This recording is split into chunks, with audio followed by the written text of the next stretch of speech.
Hi, I'm Joanne Ivy. I'm the owner of Cranberry Beads and the creator of the Cranberry Bead Weaving Club.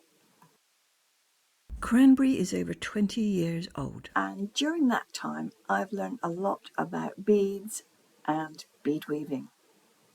I've tried just about every bead weaving technique that is out there, plus all the many variations that each technique offers. Yes, I do have favourite techniques, but I truly believe that knowing as many techniques as possible really opens up so many more possibilities to you as a beader. And knowing the intricacies of each technique, and especially how to hold tension with each technique, is really a critical way to achieve fantastic outcome for your beading. Today I'm going to demonstrate a technique and how to hold tension with that technique. In our first video of the series, if you haven't watched it, do check it out. I showed you how to keep a good tension with the netting technique, which is very loose weave. Now today we are going to do something a little bit different, and it's not such a loose weave, but it does have its own challenges. Let's take a look. On my bead mat here is a piece of tubular herringbone. Yes, it's creating a U-shape, but that's not what we're focusing on today. The tubular herringbone is a 4-bead around tube, and you can see the herringbone shape is created by the beads angling together, so they're not sitting completely flat, but they're angled, and that gives the herringbone shape. Okay. So tubular herringbone is a very popular stitch. It comes with lots of variations as well. It doesn't have to be 4 beads around. You can have it 6, 8. You can make it twist. You can do lots of fun things with this. But the one thing about this is that it is sometimes hard to get an even tension, and when you don't have an even tension, you get gaps in your beading. And this is quite a nice neat length of tubular herringbone, and I have to say I don't always make it neat. It is a harder one to make neat, but don't let that stop you having a go. So I'm going to show you how to hold a tension with your tubular herringbone, and I just need to position my thread coming out of the right bead.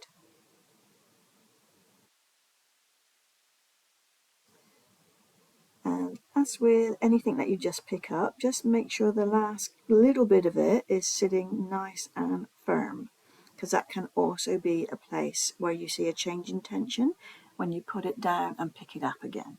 So always just snug those last few beads down. Okay, so you can see that the thread is already under tension before I start beading. Okay, I'm holding it over my finger and holding the thread tight with another finger. Picking up my 2 beads, I'm going down 1 bead. Now quite often with a technique you're just beading along a row, but with herringbone you're going up and down. So once I pull this down, I can't really put it over the top of my finger, so I'll release it, pull it down, and I want to make sure that the herringbone shape is created, but then I'm holding it downwards to keep the tension. I'm positioning for the next set of beads, let it go, then I can hold it over the top of my fingers. Pick up 2 beads, go down, release it, hold it downwards.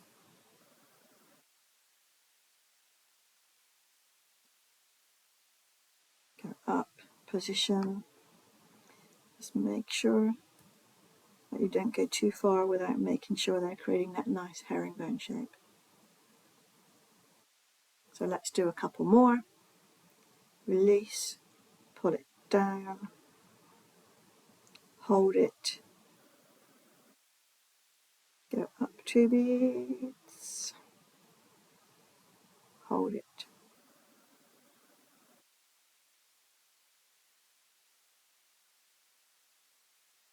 Coming down, hold it downwards, and I tend to hold it however I can to go up those beads. We're ready to start again. So I would say it's a little fiddlier to hold the tension in this stitch, but what you do need to do is practice, practice, practice. As with anything, you will not get better with it until you practice.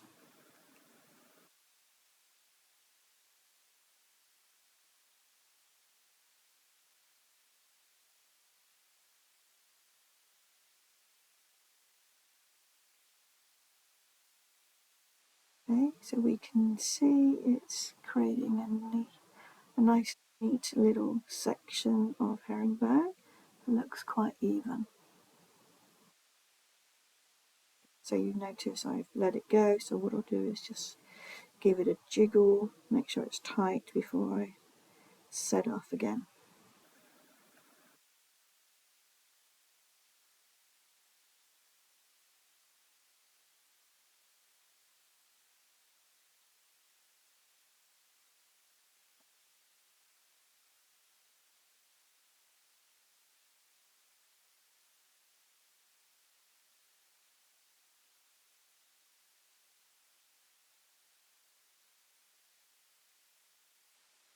This neat regular section of herringbone.